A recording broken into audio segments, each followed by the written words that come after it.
Salut, bienvenue sur Max Reportage pour essayer le GMC Hummer IV dans sa version SUV, un des plus gros 4x4 électriques du marché. Mais tout d'abord, jingle.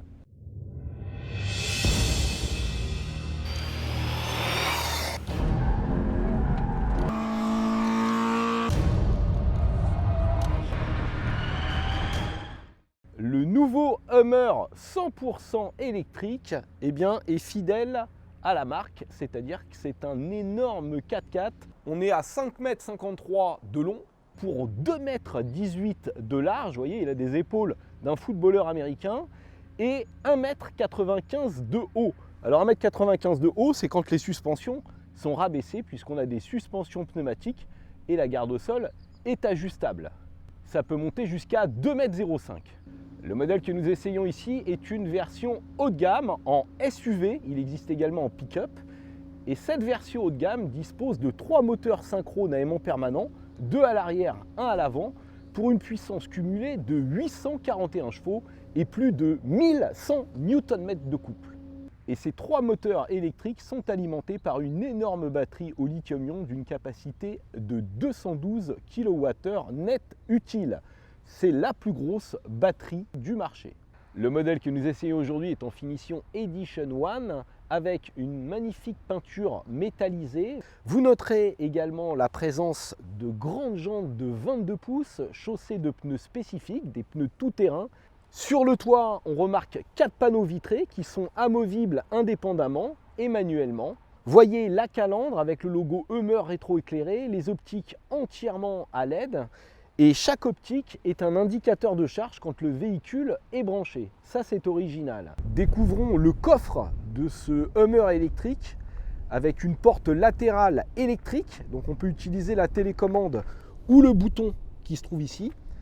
Et ensuite, on va avoir 1000 litres de capacité. Alors c'est sans tablette, hein, c'est jusqu'au toit.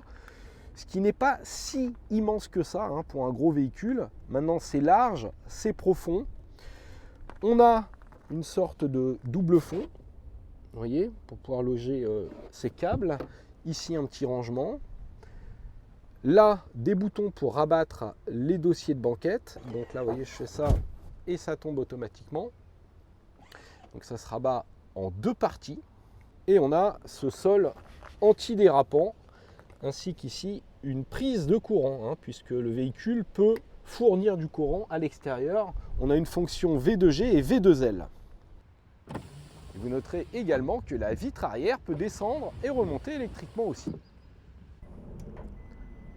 Et à l'avant, vous voyez qu'on trouve un autre coffre, un frunk, qui va faire un peu plus de 300 litres et qui va permettre de ranger notamment les panneaux du toit vitré dans des housses prévues spécifiquement. À l'arrière de ce Hummer, on a beaucoup d'espace en largeur. En espace jambes, c'est pas mal aussi. Et on est assis relativement haut. Vous voyez, j'ai pas les genoux au niveau des oreilles, comme c'est le cas sur beaucoup de véhicules électriques. Donc on est très bien installé et on peut tenir à 3 sans problème. La banquette est inclinable. On a un grand accoudoir central avec 2 porte-gobelets et un antidérapant. Ça, c'est pas mal. Là, on a une grosse console centrale avec réglage de la climatisation, 2 prises USB, USB-C, petite buse, rangement avec antidérapant. On a aussi ces aumônières et des rangements dans les contreportes. Donc, c'est bien un véhicule familial. Heureusement, avec 5 mètres de long. À l'avant de ce Hummer, vous voyez, on a ce grand écran central. Ici, une instrumentation entièrement numérique et un design très cubique. Il faut rappeler que le Hummer, à l'origine, est un véhicule militaire. Donc, on reste dans cet esprit avec, vous voyez, le pare-brise qui est vraiment très étroit. C'est une meurtrière, le pare-brise. On a des poignées de maintien. Les plastiques sont tous, on va dire, rigides. On a quelques parties légèrement rembourrées, vous voyez ici, sur le dessus. Même chose au niveau des accoudoirs. Ou là, l'accoudoir central. Accoudoir central d'ailleurs qui est gigantesque, vous voyez, très très large. Avec un double fond comme ça. On a des antidérapants un peu partout, donc ça c'est bien. Ici, on trouve un autre rangement inférieur. Une boîte avec les prises, un chargeur à induction. Là, la boîte à gants qui n'est pas très volumineuse. Des contreportes qui sont quand même assez profondes. La sellerie propose des réglages électriques. Alors on n'a pas beaucoup de maintien latéral, mais c'est très confortable au niveau de la mousse. On sent que la mousse est dense. Sur le volant, on a les commandes de tout ce qui est aide à la conduite à gauche. Et à droite, la commande vocale, le téléphone et l'accès à l'ordinateur de bord. Alors pour ce qui est de la climatisation, on a quand même des touches de réglage, notamment pour les sièges chauffants et ventilés. La molette centrale ici permet de changer les modes de conduite. Donc là, vous voyez, je vais avoir normal, tout terrain, hors route. Ensuite, remorquage. Il faut savoir que c'est un véhicule qui peut tracter jusqu'à 4500 kg, ce qui est remarquable. Après, on a un mode personnalisé. Et vous voyez ici, on a un bouton pour pouvoir régler le freinage régénératif. Freinage régénératif qui se modifie aussi avec cette petite palette au volant. Quand on rentre dans les réglages tout-terrain, vous voyez, on a accès à de nombreuses fonctionnalités. On peut même faire avancer le véhicule en crabe, puisqu'on a des roues arrière directrices. Et en appuyant ici, on a accès aux nombreuses caméras qui font tout le tour du véhicule avec, vous voyez, une vue à 360. Donc là, vous voyez, j'ai Google Assistant avec la commande vocale. On peut bien sûr coupler son smartphone pour bénéficier d'Apple CarPlay Android Auto. Maintenant, en route. Allez, on est parti. Donc on part de la concession Hummer de Passion Automobile dans le 91. Merci à eux pour le prêt. Et on est parti. Donc là, vous voyez, je vais être obligé de manœuvrer dans le parking de la concession. Le véhicule est très large, mais j'ai les roues arrière directrices. Et donc le diamètre de braquage est pas si élevé que ça. On est même à 10,7 mètres avec les roues arrière directrices au lieu de 12,8 mètres. Donc ça braque très très bien. Puis le fait d'être en hauteur, on voit bien la carrosserie, etc. Donc même si c'est un véhicule qui est très encombrant, à l'américaine évidemment, qui n'est pas fait pour l'Europe à la base, eh bien quand même, vous voyez là, pour évoluer à faible allure, c'est pas trop mal. Donc là je vais mettre en mode normal évidemment pour évoluer en ville. Et je peux ici, vous voyez, appuyer sur le bouton pour être en one pédale et ça va jusqu'à l'arrêt complet du véhicule. Ça c'est super. Ça accélère pas mal, c'est l'avantage d'avoir beaucoup de couple. En revanche, j'ai toujours des petits bruits à droite à gauche puisqu'on a beaucoup de plastique rigide, donc on entend toujours des petits bruits et puis ces petits bruits sont accentués par le fait qu'on est sur un véhicule électrique qui fait pas de bruit. On n'a pas de gros V8. La direction est douce, légère, donc ça facilite aussi les manœuvres, vous voyez là sur un rond-point comme ça. Et le fait bien d'avoir beaucoup de couple, on ne sent pas le poids du véhicule, poids colossal, on est à 4,1 tonnes, c'est énorme, 4111 kg pour être précis. Et quand je me rapproche un peu trop du véhicule d'en face, eh bien j'ai un indicateur lumineux, plus des vibrations dans le siège, puisqu'on a toutes les aides à la conduite moderne avec l'aide au freinage d'urgence. Alors on entend un petit peu les bruits de mobilier dès qu'on est sur revêtement dégradé, d'autant plus qu'on a ces vitres amovibles. Là vous voyez la petite prise d'appui, je vais pas bien vite, je suis derrière une Audi qui avance un peu mieux que moi. On sent que le véhicule prend du roulis, pareil, la suspension est très typée souple, c'est des suspensions pneumatiques, mais on n'est pas sur un véhicule qui se veut rigide, au contraire. Un 4x4 comme ça, pour passer partout, il faut qu'il soit le plus souple possible. Et donc là c'est le cas, on sent que c'est souple. Alors ils annoncent un 0 à 100 en 3 secondes 5, donc c'est quand même une accélération digne de celle d'une voiture de sport. C'est un petit peu moins performant que le Tesla Cybertruck, mais bon, ça bombarde quand même à l'accélération. Allez, là, je vais laisser partir la voiture devant pour pouvoir accélérer derrière. Je vais attendre que le groupe soit parti, là. 1, 2, 3. Ouf. Le véhicule se cabre, c'est rigolo.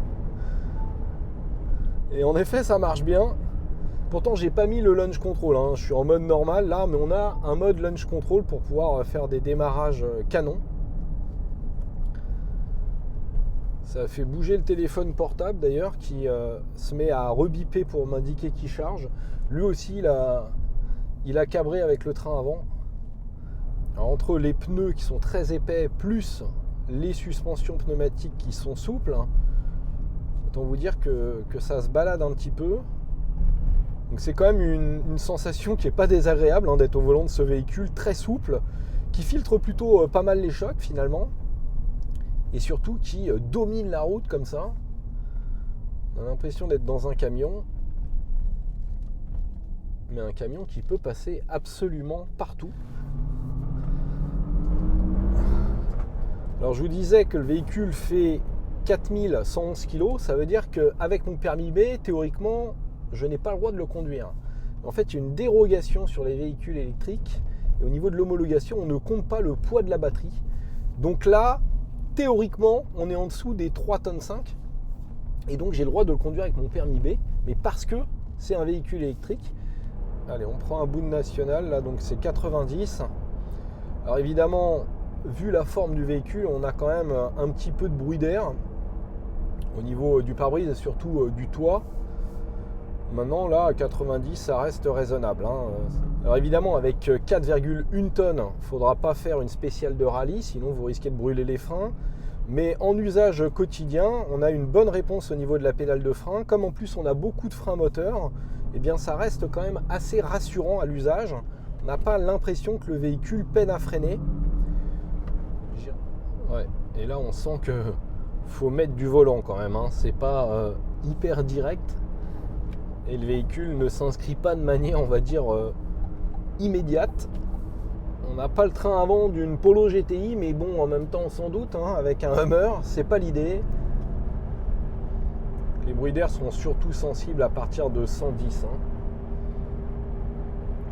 Mais bon, ça reste tout à fait raisonnable. En plus, on a une bonne chaîne IFI d'origine, comme dans toutes les voitures américaines. Allez, là, j'accélère un peu sur autoroute, c'est 130. Et là, vous voyez, on a tout de suite beaucoup plus de bruit d'air. Après, on n'entend pas trop les bruits de roulement, hein. C'est l'avantage d'être si haut par rapport aux roues. En termes d'autonomie, ils annoncent 314 miles, ce qui nous fait à peu près 500 km. Donc, dans la réalité, vous ferez entre 350 et 400 km. Ce qui est correct, hein, c'est dans la moyenne de la catégorie. Maintenant, au regard de la taille de la batterie, c'est pas terrible. Ça veut dire qu'on a une consommation gargantuesque. Si on s'en tient aux chiffres constructeurs, on est à 42 kWh au 100 de consommation. Moyenne, mixte, hein, selon les normes favorables américaines. Donc autant vous dire que c'est vraiment très très glouton, hein. Mais bon, les Hummers n'ont jamais été reconnus pour leur sobriété, même en thermique. Alors en termes de recharge, ils annoncent plus de 300 kW de puissance en courant continu, donc sur les bornes d'autoroute, hein, DC, et en courant alternatif, donc AC, on a un chargeur embarqué de 19,2 kW. Donc ça c'est pas trop mal, mais encore une fois, hein, avec plus de 200 kWh, il faudra quand même être un petit peu patient. En termes de tarifs, ce Hummer IV en version 3 moteurs Edition 1 coûte 106 000 $ aux États-Unis, mais en France ce sera à partir de 195 000 €, et ce modèle Edition 1 est même facturé plus de 230 000 €. Donc ça reste un gros jouet très exclusif.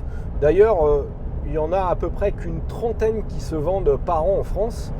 Donc même si ce n'est pas le véhicule, je dirais, le plus rationnel, loin de là, au moins vous serez sûr d'avoir un véhicule rare qu'on ne verra pas à tous les coins de rue. J'espère que cette vidéo vous a plu. Je vous invite à vous abonner à ma chaîne Max Reportage. Et je cherche des sponsors, hein, pour pouvoir faire davantage de vidéos sur ma chaîne. Vous pourrez me retrouver également sur Automobile Propre. Ciao!